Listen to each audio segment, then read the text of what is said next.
যখন মেয়েটি একটি হোটেল বুক করছিল তখন হঠাৎ তার স্বামী তার পেছনে এসে দাঁড়ালো। সে দেখলো তার স্ত্রী বৃষ্টিতে ভিজে গেছে, তাই তার স্বামী সঙ্গে সঙ্গে এগিয়ে এসে যত্ন করে তার লাগেজ তুলতে সাহায্য করলো।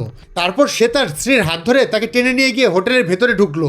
রুমে ফিরে সে যত্ন করে তার স্ত্রীর ভেজা চুল শুকিয়ে দিল এবং তাকে এখনই গোসল করতে বলল। স্বামীর হঠাৎই যত্নে মেয়েটি খুবই খুশি হয়ে গেল। গোসল শেষ করার পর তার স্বামী তাকে শক্ত করে জড়িয়ে ধরলো। এভাবেই তারা দুজন একটি সুন্দর রাত একসঙ্গে কাটালো। পরের দিন তার স্বামী মেয়েটির অ্যাকাউন্টে $2 মিলিয়ন ট্রান্সফার করলো।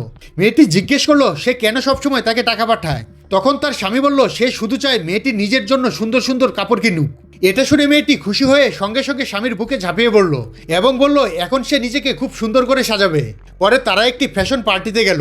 মঞ্চে মডেলদের পরা বিলাসবহুল পোশাকগুলো দেখে তার স্বামী জিজ্ঞেস করলো তার কি কোনোটা পছন্দ হয়েছে কিনা।